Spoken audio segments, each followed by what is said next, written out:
오늘 본문의 말씀을 가지고 언약을 지키시는 하나님이라는 제목으로 함께 말씀 나누도록 하겠습니다. 우리 옆에 계신 분들에게 오늘 이렇게 인사했으면 좋겠는데요. 하나님께서는 약속을 지키시는 분이십니다. 하나님께서는 약속을 지키시는 분이십니다. 그렇습니다. 우리 하나님께서는 언제나 약속을 지켜주신다라는 이 사실을 기억하시고 신실하신 하나님을 바라고 구하고 믿고 살아가는 믿음의 우이제일교회 성도님들이 다 되시기 바랍니다. 오랜만에 다니엘 말씀을 함께 나누게 되었습니다. 지난 시간에 나누었던 다니엘 말씀을 잠깐 말씀드리면 이 다니엘이 예레미야의 서책을 읽다가 그 가운데 70년 만에 이스라엘 백성들을 회복하시고 다시 돌아오게 하신다라는 말씀을 보게 되었습니다. 그 백성들의 회복을 깨닫고 나서 하나님 앞에 부복하고 엎드리면서 하나님 앞에 회개하고 기도하는 장면에 대해서 우리가 살펴보았습니다. 금식하며 나아갔던 이 다니엘의 모습을 같이 살펴보았었는데요. 오늘은 그 이후의 일들에 대해서 같이 살펴보려고 합니다. 하나님께서 이 짧은 본문이지만 3절의 말씀 가운데서 우리에게 허락해 주시는 교훈의 말씀이 무엇인지 같이 한번 생각해 보는 시간을 갖도록 하겠습니다. 오늘 본문 4절 말씀을 보니까요. 이렇게 말씀 시작합니다. 4절 말씀 같이 한번 읽어 보겠습니다. 내 하나님 여호와께 기도하며 자복하여 이르기를 크시고 두려워할 주 하나님 주를 사랑하고 주의 계명을 지키는 자를 위하여 언약을 지키시고 그에게 인자를 베푸시는 자시여. 아멘. 다니엘은 기도하면서 자신이 기도하는 그 대상을 특별히 내 하나님 여호와라고 이렇게 부르고 있습니다. 이 호칭에 대해서 어쩌면 너무나 당연하다라고 우리가 생각해 볼 수도 있지만 상당히 특이한 이 호칭이라고 말씀드릴 수 있습니다. 왜냐하면 여호와라는 이 호칭은 이스라엘 백성들이 섬기는 하나님이시고 다니엘도 하나님을 전적으로 섬겼고 언제나 다른 우상을 섬기거나 기도드리는 일이 없었습니다. 다니엘서를 보게 되면 이 9장에서만 여호와라는 이 단어가 8번이나 나옵니다.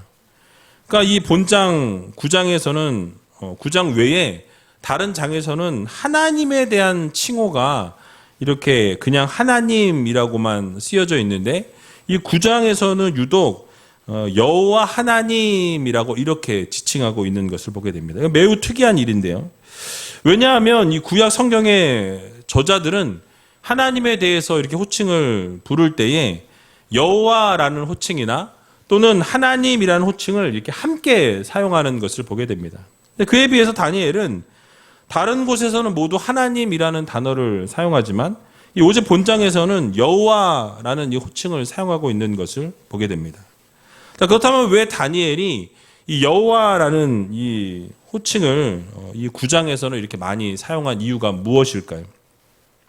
바로 그것은 자신이 기도하는 대상이 누구이신가를 명확하게 보여주기 위한 의도를 가지고 있습니다. 그러니까 여호와라는 칭호는 하나님께서 모세에게 처음 나타나셔서 자신은 스스로 있는 자라고 말씀하시면서 이 자존자라는 것을 선포하실 때 이 여호와라는 단어를 사용하셨습니다. 그러나 구약 성경에서 여호와라는 이 칭호는 일반적으로는 이 언약에 있어서 신실하신 하나님의 면모를 부각시켜 줄 때 하나님이 언제나 언약하시고 그 언약을 지키시는 하나님을 말씀하고 선포할 때마다 이 여호와라는 단어를 사용하고 있다라는 것이죠. 즉 하나님께서 당신의 백성들과 더불어 맺으신 이 언약을 성실하게 지키신다라는 의미를 내포하고 말씀드릴 때 그때 이 여호와라는 이 단어를 사용했다라는 것이죠. 그러니까 하나님께서 아브라함에게 주신 이 언약에 따라서 모세를 보내어 애굽에 있는 이스라엘 백성들을 구원해 주시는 것을 보게 됩니다. 그러니까 하나님께서 아브라함과 언약을 세우셨는데 그의 자손들이 어떻게 될 거라고 말씀하셨냐면 이방에 객이 되어서 400년이라는 시간 동안 아주 힘들고 어려운 시간들, 정말 괴로운 시간들을 당하다가 약속의 땅으로 돌아오게 될 것이다 라고 하나님께서 아브라함에게 말씀하셨던 부분이 성경에 기록되어 있습니다. 그리고 하나님께서는 그렇게 과거에 아브라함과 맺었던 그 언약을 지키시기 위해서 이제는 모세를 부르시고 모세를 애굽 땅으로 보내시게 되는 것을 보게 되죠. 그리고 모세에게 자신을 여호와라고 계시하시면서 약속의 하나님, 언약의 하나님이시라고 선포하시는 것을 보게 됩니다. 그러니까 다니엘도 오늘 본문에서 이렇게 동일하게 말씀하고 있는 것을 보게 됩니다. 우리 같이 한번 제가 그냥 읽어드릴게요. 주를 사랑하고 주의 계명을 지키는 자를 위하여 언약을 지키시고 그에게 인자를 베푸시는 분이다라고 고백하고 있는 것을 보게 됩니다. 그러니까 여호와라는 칭호는 이 이스라엘 백성들에게 언약을 지키시는 분으로 인식이 되어 있고, 그래서 다니엘도 지금 주를 사랑하고 주의 계명을 지키는 자를 위해 언약을 지키시는 분이고 또 인자를 베푸시는 분이다라고 이렇게 선포하고 있는 것을 보게 됩니다. 이처럼 본장에서 여호와라는 칭호를 사용하면서 강조하려고 했던 의도 역시 동일하다라는 것이죠. 바로 과거에 예레미야를 통해서 말씀하셨던 그 하나님, 선민의 회복을 약속하셨던 그 하나님께서 그것을 이루실 것이라는 기대하는 마음을 가지고 그 언약을 세우신 그 하나님에 대해서 그 하나님을 기대하는 마음으로 여호와라고 의도적으로 불렀다라는 사실이에요. 여러분, 이처럼 성도들도 하나님 앞에 기도할 때 막연히 그냥 그저 기도하는 우리가 아니라 우리가 기도하는 대상이 언약을 성취하시는 하나님, 언제나 언약을 이루시는 하나님이라는 이 생각을 가지고 하나님 앞에 기도하는 성도들이 되어야 할 것입니다. 과거에도 하나님께서 언약을 베푸시고 그 언약을 베푸신 이후에 신실하게 그 언약을 이행하시고 지켜주셨던 것처럼 오늘을 살아가는 우리들에게도 하나님께서는 언약하시면 그 언약에 대해서는 반드시 이루시는 하나님이시라는 이 사실을 여러분들 모두 믿으시기 바랍니다. 열왕기하 8장 23절에 보면 이렇게 말씀하고 있습니다. 같이 한번 읽어보도록 하겠습니다. 가로되 이스라엘 하나님 여호와여, 상천하지에 주와 같은 신이 없나이다. 주께서는 온 마음으로 주의 앞에서 행하는 종들에게 언약을 지키시고 은혜를 베푸시나이다. 아멘. 여러분, 뭐라고 말씀하고 있습니까? 우리 하나님께서 그의 백성들과 세우신 그 언약을 반드시 지키시는 하나님이시고 또 하나님은 은혜를 베푸시는 하나님이시다라고 이렇게 설명하고 있는 것을 보게 됩니다. 우리 편에서는 하나님과 언약을 하고 그 약속을 했지만 우리가 지키지 않을 때가 많이 있어요. 그 약속을 깨트리고 지키지 않을 때 일들이 많이 있지만 우리 하나님께서는 절대로 약속을 깨트리시거나 지키지 않는 그런 일들이 없으신 하나님이시다라는 말씀이에요. 그래서 민수기 23장 19절에 보면 이렇게 말씀하시죠. 같이 한번 읽어보도록 하겠습니다. 하나님은 인생이 아니시니 시건치 않으시고 인자가 아니시니 후회가 없으시도다. 어찌 그 말씀하신 바를 행치 않으시며 하신 말씀을 실행치 않으시랴. 아멘. 하나님은 시건치 않으신다. 거짓말을 하지 않으시는 분이시고 하나님은 인간이 아니시니 인자가 아니니 후회도 없으시고 말씀하신 바는 반드시 실행하시고 언약하신 바는 반드시 지키시고 베푸시는 분이시다라고 말씀하고 있는 것을 보게 됩니다. 그러므로 사랑하는 의제일교회 성도 여러분, 여러분도 하나님의 신실하심을 믿으시고 하나님이 약속하신 것, 언약하신 것은 반드시 이루신다라는 이 사실을 믿으시고 신실하게 행하시는 전능하신 하나님을 바라보고 이번 한 주간 승리하며 살아갈 수 있는 귀한 의제일교회 모든 성도님들이 다 되시길 주님의 이름으로 간절히 축원드립니다. 또 한 가지 우리 생각해 볼 수 있는 부분은 이 4절 하반절에 보니까 다니엘이 하나님에 대해서 이렇게 말씀하죠. 주를 사랑하고 주의 계명을 지키는 자를 위하여 언약을 지키시고 그에게 인자를 베푸시는 자다라고 하나님을 이렇게 설명하고 있습니다. 여러분, 성경은 하나님을 언약을 지키시는 분이시자 인자를 베푸시는 분이라고 소개하고 있습니다.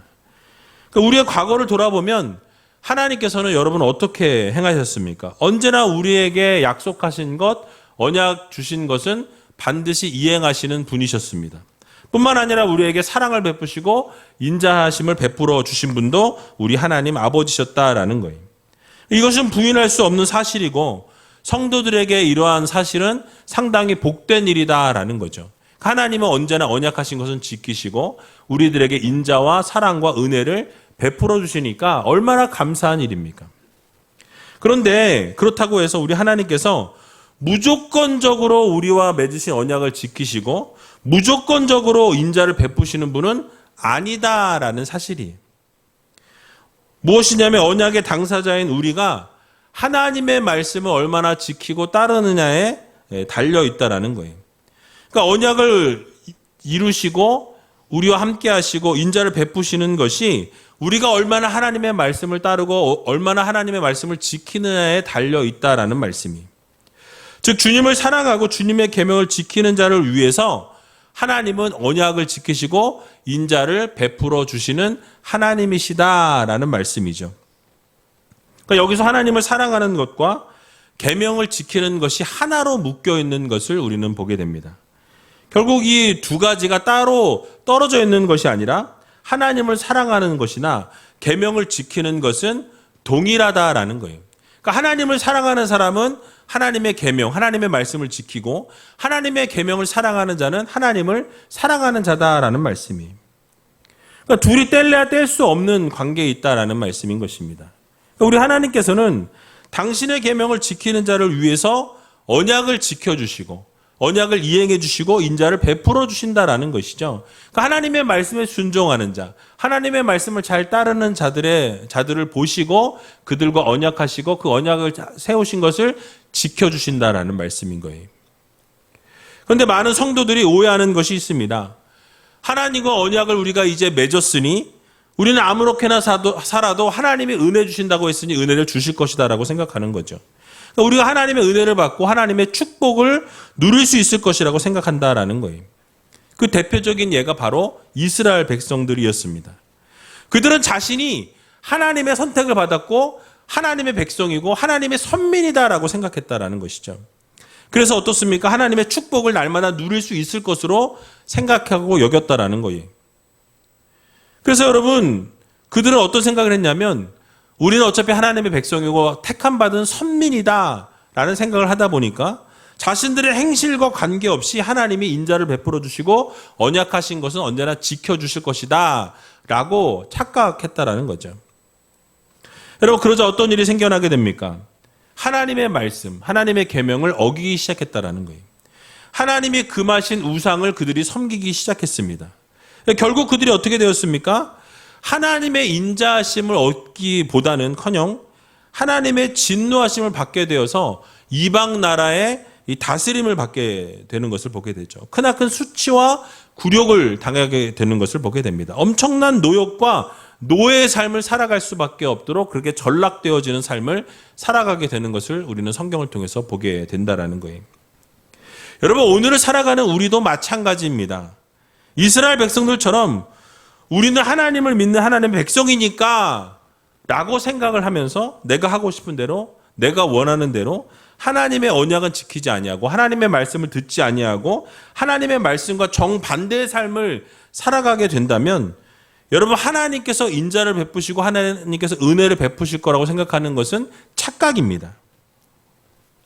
어떤 분들은 내가 교회 다니니까 내가 교회 발을 들여놓았고 예배를 드리니까 하나님은 내 아버지시고 하나님은 나를 백성이라고 부르셨으니까 하나님의 자녀가 되었으니까 이제 어떻게 살든지 택한 백성은 절대로 버리시지 않을 거야.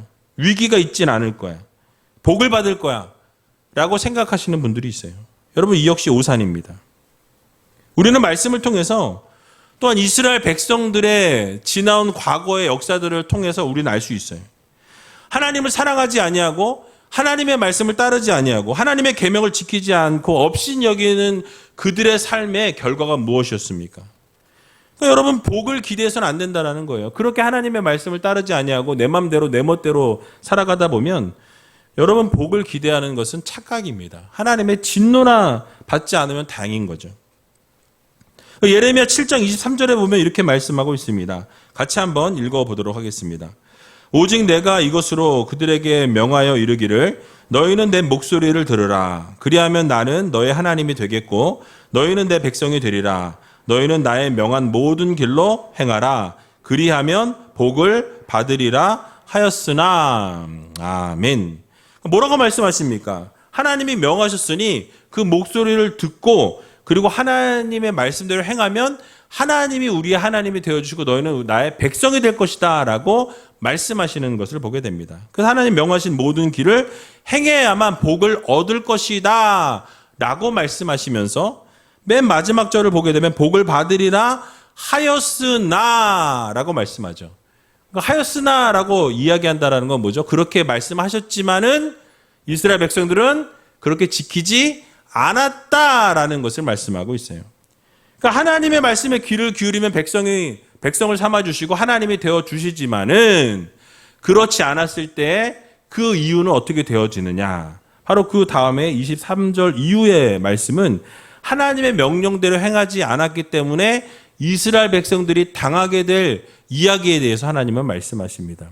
그 말씀을 에레미야 7장 23절 이후의 말씀을 쭉 읽어보게 되면 이스라엘 백성들이 하나님의 말씀에 귀를 기울이지 않았고 목을 그들이 곧게 했고 교만하였고 악을 행하였다라고 이렇게 하나님은 선포하시면서 뭐라고 말씀하시냐면 28절에 보게 되면 이 세대를 다 끊어버리겠다라고 말씀합니다.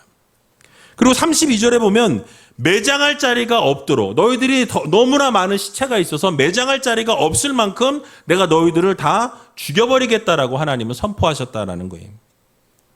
그리고 그 백성의 시체가 공중의 새와 땅의 짐승의 밥이 될 것이나 쫓을 자조차 없을 것이다 라고 33절에 이어서 말씀하십니다. 그리고 나서 34절에는 뭐라고 말씀하시냐면 이렇게 말씀하시죠. 같이 한번 34절 말씀 읽어보도록 하겠습니다. 그때 내가 유다 성읍들과 예루살렘 거리에 기뻐하는 자의 소리, 즐기는 소리, 신랑의 소리, 신부의 소리가 끊쳐지게 하리니 땅이 황폐하리라. 아멘. 자, 여러분 무엇이라고 말씀하고 있습니까? 하나님의 말씀에 청종하지 아니하면, 말씀대로 따르지 아니하게 되면 결국은 너희들이 기뻐하는 소리가 다 끊어지게 되고 즐거워하는 소리가 다 끊어질 뿐만 아니라 신랑의 소리와 신부의 소리, 기쁨의 그런 장가가고 시집가는 그 소리가 모두 다 끊겨지고 모든 것이 다 황폐하게 될 것이다 라고 하나님이 경고의 메시지를 보내고 계신 것을 보게 됩니다. 여러분 이 얼마나 저주의 말씀입니까? 그러니까 하나님의 말씀을 듣는 자, 하나님의 말씀을 행하는 자들에게는 복이 임하지만 하나님의 말씀을 청종치 아니하고 하나님의 말씀을 듣지 아니하면 하나님이 책망하시고 그 세대를 끊어버리시고 매장지가 없도록 하시고 공중의 새와 땅의 짐승들의 밥이 되게 하시고 그리고 모든 기뻐하는 소리와 즐거워하는 소리와 신랑과 신부의 소리를 다 끊쳐지게 하시겠다라고 이런 저주의 말씀을 내리시는 것을 우리는 보게 되는 것입니다. 그러므로 우리 모두는 하나님의 말씀이 어떻게 해야 하겠습니까? 그 말씀을 듣고 청종하고 순종하는 그런 하나님의 자녀들이 되어야 한다는 거예요. 여러분 우상은 모양이라도 버리고 하나님의 언약은 반드시 지킬 줄 아는 믿음의 성도들이 되어야 할 것입니다. 우리가 정말 하나님의 은혜와 축복을 받아 누리길 원한다라고 한다면 여러분 하나님을 전심으로 사랑하고 하나님의 말씀하신 그 계명을 지키고 순종하는 삶을 살아야 할 것입니다. 그럴 때 우리 하나님께서 우리를 하나님의 참 백성으로 인정해 주시고 결국 하나님께서 인자와 긍휼과 사랑과 은혜를 베풀어 주신다라는 이 사실을 여러분 모두 믿으시고 이번 한 주간도 하나님의 말씀대로 하나님이 약속하신 대로 그렇게 신실하게 하나님의 말씀을 붙들고 하나님의 말씀에 순종하며 살아갈 수 있는 귀한 우리제일교회 모든 성도님들이 다 되시길 주님의 이름으로 간절히 축원드립니다. 자, 이제 마지막으로 오늘 본문 5절과 6절 말씀을 읽어보고 말씀을 마치도록 하겠습니다. 우리는 이미 범죄하여 패역하며 행악하며 반역하여 주의 법도와 규례를 떠나싸우며 우리가 또 주의 종 선지자들이 주의 이름으로 우리의 열왕과 우리의 방백과 열조와 온 국민에게 말씀한 것을 듣지 아니하였나이다. 아멘. 자, 이 본문의 내용들을 가만히 읽어보게 되면 이스라엘 백성들이 하나님의 징계를 받아서 나라를 잃게 되고 이제 바벨론의 포로로 잡혀가게 된 그 원인을 밝히고 있어요. 바로 자신들이 죄를 지었기 때문에 범죄하였기 때문에 하나님의 말씀을 듣지 않았기 때문에 우리가 이렇게 포로 생활을 하게 됐고 이렇게 노예 생활을 하게 되었습니다 라고 이렇게 고백하는 인정하는 모습을 보게 됩니다. 그 내용을 간략하게 소개해드리면 그들이 자신의 범죄를 6가지로 이야기하고 있어요. 첫 번째는 범죄라고 이야기합니다. 죄를 말씀하는데요. 죄라는 이 단어는 화살이 관역을 빗나갔다라는 그런 의미를 가지고 있습니다. 그러니까 바로 이스라엘 백성들이 하나님의 말씀하신 그 삶의 기준이 있는데 그 거룩한 삶을 빗나가서 자기 멋대로 자기 마음대로 잘못된 삶을 살았다라는 것을 의미하고 있어요. 그러니까 죄라는 것은 하나님의 말씀을 이행하지 않고 그 말씀을 벗어난 그 상태를 죄라고 이야기합니다. 둘째는 패역이라고 말씀하죠. 이것은 이스라엘 백성들의 심적인 상태가 바르지 않고 또 굽은 것을 의미하고 있습니다. 그러니까 이스라엘 백성들은 이 하나님의 선민으로서의 마음을 다하고 성품을 다하고 힘을 다하여 하나님을 사랑해야 했음에도 불구하고 어떻게 했습니까? 그들의 마음은 이미 하나님을 멀리 떠나 있었다라는 거예요. 하나님을 대적하는 삶을 살았다라는 것이죠. 셋째는 행악을 이야기합니다. 패악이 바로 인간의 내적인 어떤 상태를 나타낸 것이라고 한다면 이 행악은 겉으로 드러난 어떤 그런 행위를, 외적인 행위를 말씀합니다. 그러니까 즉 이스라엘 백성들이 하나님을 거스렸고 다른 사람들의 마음도 괴롭게 하는 그런 일들을 서슴지 않았다라는 거죠. 그러니까 하나님의 말씀을 듣지 않고 행하지 않았던 자신들의 죄악을 말씀하고 있는 것입니다. 넷째는 반역을 말씀하는데요. 하나님과 이스라엘 백성 사이에는 언약이 맺어졌다라고 말씀을 드렸습니다. 그러니까 이스라엘 백성들이 하나님만 섬기기로 다짐했고 하나님만 섬기겠다라고 언약을 하고 약속했는데 그리고 하나님은 그들을 보호하시겠다라고 하나님의 백성으로 세워주시겠다라고 약속을 하셨는데 이스라엘 백성들은 그 맹세를 깨뜨렸다라는 거예요. 하나님만 섬긴 것이 아니라 우상을 섬겼다라고 말씀하고 있습니다. 이방신을 섬겼다라는 거예요. 이런 행위를 하나님 보시면서 하나님의 편에서 이것은 반역이다라고 말씀하고 계신 것입니다. 다섯째는 주의 법도와 규례를 떠난 것이라고 말씀합니다. 하나님께서 모세를 통해서 이스라엘 백성들에게 율법을 허락해 주셨습니다. 근데 이 율법을 허락해 주셨는데 그 하나님이 정하신 율법과 규칙과 원칙들을 그들이 지키지 아니하고 마음대로 자기 원하는 대로 살았다라는 사실이에요. 마지막 여섯 번째는 하나님께서 주의 종 선지자들을 통해서 주신 말씀을 그들이 듣지 않았다라고 자신들의 죄를 고백하고 있습니다. 그러니까 율법과 더불어서 하나님은 율법만 주신 것이 아니라 이스라엘 백성들이 하나님의 말씀을 듣지 않을 때 선지자들을 보내셔서 하나님의 뜻을 전달하게 하셨습니다. 그런데 하나님의 이 뜻을 전달한 이 선지자들의 말씀도 그들은 듣지 않았다라는 거예요. 이마저도 듣지 않고 자기 마음대로 자기 생각대로 그렇게 자기 마음대로 그렇게 살았던 모습들을 이야기하고 있다라는 거예요. 결국 어떻습니까? 하나님의 징계를 그들이 절대 피할 수 없었다라고 말씀하고 있는 것이죠. 자, 그렇다면 여러분 우리들의 모습은 어떠해야 하겠습니까? 오늘을 살아가는 우리들의 모습은 어떠해야 하겠냐라는 거예요. 말씀드린 6가지 중에 하나라도 우리가 만약에 이 세상 삶 속에서 어긴다면 여러분 어떻게 되겠습니까? 하나님의 징계를 피할 수 없다라는 것을 우리는 기억해야 할 것입니다. 그러므로 2023년 우리가 살아갈 때 여러분 이스라엘 백성들처럼 하나님 앞에서 징계하실 일들을 우리가 피하고 하나님이 기뻐하실 일들을 감당하는 믿음의 성도들이 되어야 할 것입니다. 하나님과 언약하신 것은 반드시 우리가 지키고 하나님이 말씀하신 것, 또 행하라고 말씀하신 것은 우리가 반드시 행하고 그래서 하나님의 마음을 기쁘게 해드리는 믿음의 성도들이 되어야 할 것입니다. 그러므로 이번 한 주간 살아갈 때 여러분 하나님의 말씀에 순종하시고 하나님의 말씀에 복종하시고 언약의 말씀을 붙들고 그 말씀대로 이 세상 승리하며 살아갈 수 있는 저와 여러분들이 다 되시길 주님의 이름으로 간절히 축원드립니다.